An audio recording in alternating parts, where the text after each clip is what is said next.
இப்போ நான் எம்ஜிஆரை பின்பற்றுறோம் அப்படின்னு சொல்லி விஜய் சொல்கிறாரு அப்படின்னா எம்ஜிஆருடைய அந்த பழைய சட்டமன்ற குறிப்புகள்லாம் எடுத்து பார்க்கணும்.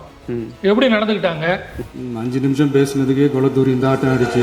பார்ட்டி ஃபண்டுன்னு ஒரு விஷயம் சொன்ன உடனே எதிர்கட்சி பொங்கியிலேருந்து கிளம்பி போயிட்டாங்க. அதாவது என்ன தவறு இதில் எங்கே தப்பு நடக்குது அப்படின்னா, எதிர்கட்சியில் தலைவர் பேசி முடிச்சதுக்கப்புறம் ஆளுங்கட்சியிலேருந்து அமைச்சர் ஒருத்தர் பதில் கொடுக்குறாரு.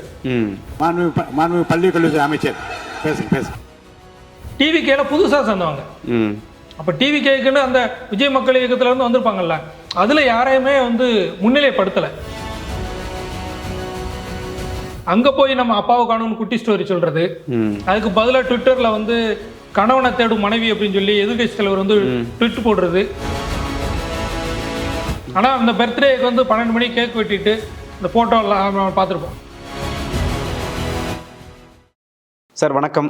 வணக்கம். எப்படி இருக்கீங்க? நல்லா இருக்கேன். நல்லா இருக்கீங்களா? நல்லா இருக்கேன் சார். சொல்லுங்கள் சார்.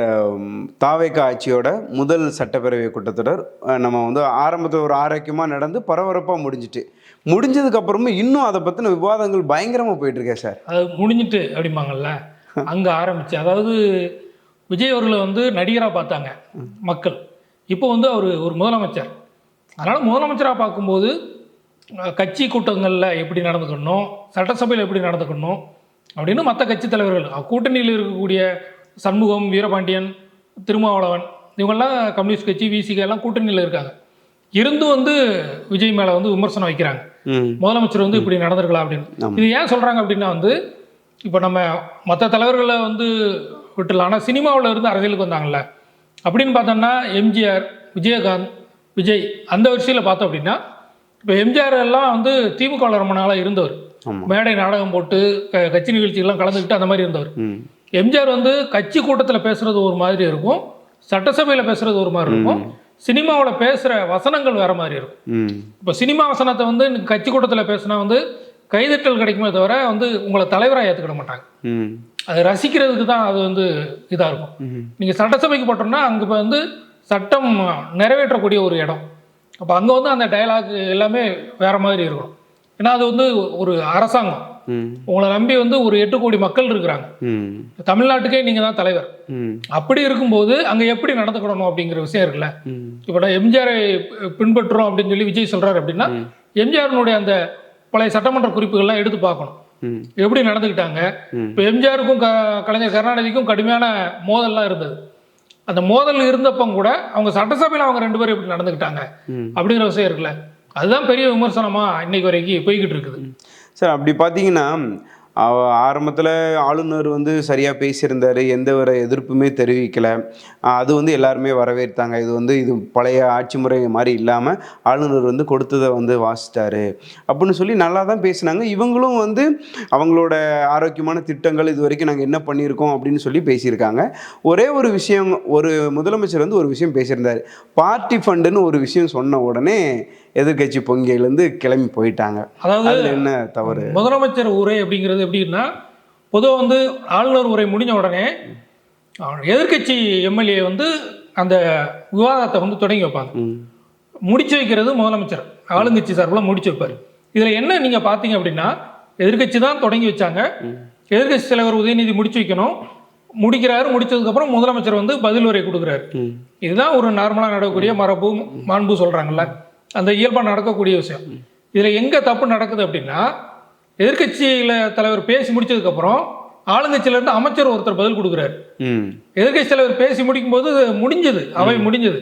அதுக்கப்புறம் முதலமைச்சர் வந்து எல்லா டிபார்ட்மெண்ட் பற்றியும் பதில் கொடுக்கலாம். ஏன்னா அவர் எல்லாத்துக்கும் தலைவர் அவர். அப்போ எல்லா டிபார்ட்மெண்ட்டுக்கும் ஒரு பதில் கொடுக்கலாம். அந்த இடத்துல என்ன ஆகுது அப்படின்னா, எல்லா டிபார்ட்மெண்ட்டுக்கும் ராஜ்மோகனும் நிர்மல்குமாரும் ஆதவர்ஜனாவும் பதில் சொல்லிட்டு இருக்கிறாங்க. செங்கோட்டையன் அவை முன்னவர், அவையை எப்படி கொண்டு போகணும் அப்படிங்கிறதுல அவர் அடிக்கடி குறுக்கீடு செய்வார். அதாவது அந்த டைரக்ஷன் வந்து கொடுக்கலாம், அவை முன்னவர் பேசலாம். ஆனால் பதில் சொல்கிறவங்க பார்த்தீங்க அப்படின்னா, முதலமைச்சர் சொல்ல வேண்டிய பதிலை எல்லாமே வந்து ஆதவர்ஜனாவும் ராஜ்மோகனும் சொல்லிடுறாங்க, 2 அமைச்சர்களும் சொல்லிடுறாங்க. இதில் தான் வந்து பிரச்சனை ஆகுது. இன்னொன்று நம்ம சட்டசபையில் கவனித்தோம் அப்படின்னு பார்த்தீங்கன்னா, நடக்கிறது தாவேகா ஆட்சி, டிவிகே கவர்மெண்ட் அப்படின்னு சொல்லி எல்லாம் மாசா ரீல்ஸ் எல்லாம் போட்டு எல்லாமே பண்ணிக்கிட்டு இருக்கிறாங்க. ஆனால் அங்கே நீங்கள் குறிப்பிட்டு பார்த்தீங்க அப்படின்னா, இப்போ எதிர்கட்சியில் வந்து எடப்பாடி பழனிசாமி அதிமுக சார்பில் பேசி வெளிநடப்பு செய்கிறார். ம். அவரு ஒரு பிரச்சனையை கொண்டு வர்றாரு, மேகதாது பிரச்சனையை கொண்டு வர்றாரு. ஆளுங்கட்சி சார்பில் அதுக்கு உடனே அங்கே பதில் கொடுக்குறாங்க. ராஜ்மோகன் கொடுக்குறாரு, ஆதவர்ஜுனா கொடுக்குறாரு. அப்புறம் நீர்வளத்துறை சார்பாக வந்து இவர் புஷி ஆனந்த் வந்து அவருடைய அறிக்கையை வந்து வாசிக்கிறார். இதில் என்ன அப்படின்னா வந்து இப்போ துறை சார்ந்த அமைச்சர்கள் இருக்கிறாங்கல்ல, அவங்க எங்கே பதில் சொல்லுவாங்க அப்படின்னா மானிய கோரிக்கை நடக்கும், பட்ஜெட்டுக்கு அப்புறம் மானிய கோரிக்கை நடக்கும். அதில் தான் துறை சார்ந்த அமைச்சர்கள் பதில் சொல்லுவாங்க. ஆனால் எல்லாத்துக்குமே வந்து அமைச்சர்களை எந்திரிச்சு பதில் சொல்கிறாங்க. முதலமைச்சர் கடைசியாக எல்லாருக்கும் பதில் சொல்லுவார். அதுக்கு முன்னால் இவங்க ஒரு ஆர்வப்பட்டது எல்லாம் புதிய அமைச்சர்கள்னால அப்படி சொல்லியிருப்பாங்க. புதிய அமைச்சர்கள், அதில் அந்த புதிய அமைச்சர்கள் அப்படிங்கிறனால சொல்கிறேன். என்ன அப்படின்னா வந்து டிவிகே கவர்மெண்ட் தான் புதுசு. இப்போ பதில் சொன்னவங்க யாரெல்லாம் பார்த்தீங்க அப்படின்னா ஆதவர்ஜுனா திமுக ஐடிவிங்கில் இருந்துட்டு விசிகாவில் இருந்துட்டு வந்தவர், செங்கோட்டையன் அவை முன்னவர் பதில் சொல்றாரு. அவர் எங்க இருந்து வந்தவர்னா அதிமுகவில் இருந்து வந்தவர். ராஜ்மோகன் பதில் சொல்றாரு. அவர் எங்கன்னா கலைஞர் டிவியில் பட்டிமன்றம் பேசிட்டு இருந்தவர். ரமேஷ் பதில் சொல்றாரு, அவரு பட்டிமன்ற பேச்சாளர். இப்போ சபாநாயகர் அவரு அதிமுகவில் இருந்து வந்தவர். இப்போ நீங்க பதில் சொல்லக்கூடியது அந்த சட்டசபையில வந்து அதிகமா போக்கஸ் ஆனது யாருன்னா டிவிகேல புதுசா சேர்ந்தவங்க. அப்ப டிவிகேக்குன்னு அந்த விஜய் மக்கள் இயக்கத்துல இருந்து வந்திருப்பாங்கல்ல, அதுல யாரையுமே வந்து முன்னிலைப்படுத்தல அல்லது அவங்க எந்திரிச்சு பேசல. எல்லாமே புதுசா கட்சிக்கு வந்தவங்க. நிர்மல்குமார் அவர் பிஜேபியில இருந்து ஏடிஎம்கேல போயிட்டு இங்க வந்தவர். அப்போ அந்த பேசுறவங்க எல்லாருமே வந்து மாற்று கட்சியில இருந்து இந்த 2 வருஷத்துக்குள்ள விஜய் கட்சி ஆரம்பிச்சதுக்கு அப்புறம் ஒரு நோக்கத்துக்காக வந்திருப்பாங்க. நல்ல ஒரு நல்லாட்சி கொடுக்கணும், மாற்றம் தரணும் அப்படின்னு சொல்லி அந்த நோக்கத்துக்காக வந்தவங்க தான் பேசுனாங்களே தவிர விஜய்க்காக இருந்தவங்க அப்படின்னா அந்த அவங்களுடைய குரல் ஒழிச்சிருந்தா நல்லா இருக்கும். நீங்க சொன்ன அந்த குறிப்பிட்ட நபர்கள் தானே சார் இப்போ களத்துல தீவிரமா பங்கெடுத்துட்டு இருக்காங்க. அதனால அந்த இதுல அதைத்தான் எல்லாருமே சொல்றாங்க. இப்போ இந்த வெளியில இருந்து கட்சிக்கு வந்தவங்க தான் களத்துல தீவிரமா இருக்கிறாங்க. டிவிகேல விஜய் மக்கள் இயக்கத்துல இருந்து வந்தவங்க பெருசா அவங்கள வந்து முன்னிலைப்படுத்த முடியலையே அப்படின்னு சொல்லி, அது மாதிரி அந்த பார்ட்டி ஃபண்ட் அப்படிங்கிற விஷயத்துக்கு வந்து அந்த குட்டி கதெல்லாம் சொல்லி அந்த ஆக்ஷன்லாம் சொல்லி அதுக்கு பதிலாக என்ன சொல்லியிருக்கலாம்னா உதயநிதி வந்து பெயர் குறிப்பிட்டு சில குற்றங்கள் எல்லாம் சொல்றாரு. பெண்கள் பாதுகாப்பு சம்பந்தமா சொல்றாரு, மின்வெட்டு சம்பந்தமா சொல்றாரு, இடம் குறிப்பிட்டு இந்த ஏரியால அப்படி சொல்லி மின்வெட்டு சம்பந்தமா சொல்றாரு. இப்போ இந்த மாதிரி பிரச்சனைகளுக்கெல்லாம் ஜெயலலிதாவோ கருணாநிதியோ இருந்திருந்தாங்க அப்படின்னா அவங்க என்ன செய்வாங்க அப்படின்னா அதுக்கான பதிலை வந்து அதிகாரிகள்கிட்ட வாங்கி உடனே சட்டமன்றத்தில் கொடுத்துருவாங்க. இப்போ வேற ஒன்றும் இல்லைங்க, ஒரு 5 வருஷம் 10 வருஷத்துக்கு அப்புறம் ஒரு மாணவர் வந்து ஒரு ஆய்வு பண்றாரு பெண்கள் பாதுகாப்பு சம்பந்தமா, சட்டமன்ற குறிப்புகளை எடுத்து பார்க்குறாரு. பார்க்கும்போது ஸ்ரீவைகுண்டம் எம்எல்ஏ சரவணன் ஒரு பெண் வந்து பாதிக்கப்படும் போது அதில் தொடர்புடையவராக இருந்தார் அப்படின்னு சொல்லி எதிர்கட்சி தலைவர் உதயநிதி பேசுனது சட்டசபை குறிப்பில் இருக்கும். அதுக்கு பதில் எந்த அமைச்சராக சொன்னாங்களா? இல்லை முதலமைச்சர் பதில் உரையில் சொன்னாரா? இல்லை. அப்போ அந்த சட்டமன்ற குறிப்புகளை வச்சுட்டு ஒரு ஆய்வு மாணவர் ஆய்வு பண்ணும்போது அங்கே டிவிகே எம்எல்ஏ சரவணன் ஸ்ரீவைகுண்டம் மேலே பாலியல் குற்றச்சாட்டு இருந்துச்சு அப்படிங்கிறது மட்டும்தான் இருக்குமே தவிர அதுக்கு பதில் என்ன சார்? அப்புறம் முதலமைச்சர் குறித்து, அதாவது எதிர்கட்சியை பற்றி இந்த இடத்துல யாருமே பெரிய அளவில் எதிர்கட்சி தப்பு பண்ணுதுன்னு சொல்லலை. ஏன்னா அவங்க நிறைய விஷயங்களை தான் முன்னெடுத்து பேசுனாங்க. முதலமைச்சரை தான் மையப்படுத்தி விசிக தலைவர் திருமாவளவனும் சொல்லியிருக்காங்க. அப்புறம் வீரமணி இவரும் நம்ம இந்திய கம்யூனிஸ்ட் கட்சியும் வந்து சொல்லியிருக்குது. என்ன அப்படின்னா சசிகலா அவங்களும் சொல்லியிருக்காங்க, விகே சசிகலாவும். முதலமைச்சர் வந்து இந்த அளவுக்கு ஒரு ஆக்ஷன் பண்ணுற மாதிரி விஷயங்கள் எல்லாம் இது மேடையில் கூட தவிர்க்க வேண்டிய விஷயம், இங்கே சட்டப்பேரவையில் பண்ணுறாரு, இதெல்லாம் வந்து தவிர்க்கணும். உதயநிதியும் அதே மாதிரி 2 பேருமே கொஞ்சம் நாகரிகமாக அடுத்த தலைமுறைக்கு நீங்கள் முன்னுதாரணமாக நடந்துக்கணும் அப்படின்னு சொல்லி பல்வேறு தரப்புல வந்து பேசுகிறாங்க. ஏன்னா விஜய் வந்து திருச்சியில் பேசும்போதே சொல்லியிருக்கிறார், ரீல்ஸ் பார்த்தவங்களாம் இப்போ நியூஸ் பார்க்குறாங்க அப்படின்னு சொல்லி. அப்போ நியூஸ் சட்டமன்றத்தில் பார்த்தீங்கன்னா இப்போ சட்டமன்றம் எவ்வளோ தூரம் நடக்குது அப்படின்னு சொல்லி லைவ்ல நிறைய பேர் பார்க்குறாங்க, உள்ள என்னெல்லாம் நடக்குது அப்படின்னு சொல்லி. இப்போ முன்னால் திமுக ஆட்சியில் தான் முதல்ல லைவ் கொண்டு வராங்க. அந்த லைவ்ல வந்து கேள்வி நேரம் மட்டும்தான் லைவாக வரும். மீதி வந்து எதிர்கட்சி தலைவர் பேசுறது, முதலமைச்சர் பேசுறது மட்டும்தான் லைவ்ல வரும். மீதி எல்லாமே லைவ்ல வராது. ஆனால் வந்து டிவி காட்சியில் வந்து முதல் நாள் ஃபுல்லாக லைவ் இல்லைன்னா கூட 2வது நாள் 3வது நாள் ஃபுல்லாக லைவ் போட்டாங்க. அப்போ அந்த லைவ்ல என்ன நடக்கு அப்படின்னு சொல்லி பார்த்துக்கிட்டு இருக்கிறாங்க. அங்கே போய் நம்ம அப்பாவை காணும்னு குட்டி ஸ்டோரி சொல்றது, அதுக்கு பதிலாக ட்விட்டர்ல வந்து கணவனை தேடும் மனைவி அப்படின்னு சொல்லி எதிர்கட்சி தலைவர் வந்து ட்விட் போடுறது, இந்த மாதிரி விஷயங்கள் வந்து இப்போ உள்ள இளம் தலைமுறைக்கு வந்து அது ஏற்றுக்கல. அது முதலமைச்சர் செஞ்சதும் தவறு அப்படின்னு சொல்லி சொல்றாங்க, எதிர்கட்சி தலைவர் செஞ்சதும் தவறுன்னு சொல்லி சொல்றாங்க. இதில் என்ன அப்படின்னா விஜய் அவர்களோட பிறந்த நாளுக்கு வந்து அவரும் நிறைய திட்டங்கள் வச்சிருந்தாரு அப்படிலாம் சொன்னாங்க. ஆனா அவர் வந்து காலையில அண்ணா நினைவிடத்துக்கு போயிட்டு, பெரியார் நினைவிடத்துக்கு போயிட்டு அவங்களுடைய கொள்கை தலைவர்கள் சிலைக்கெல்லாம் மாலை போட்டுட்டு மரியாதை பண்ணிட்டு சட்டசபை நிகழ்ச்சிக்கு வர்றதா. ஆனால் அந்த பர்த்டேக்கு வந்து 12 மணிக்கு கேக் வெட்டிட்டு அந்த ஃபோட்டோலாம் பார்த்துருப்போம்.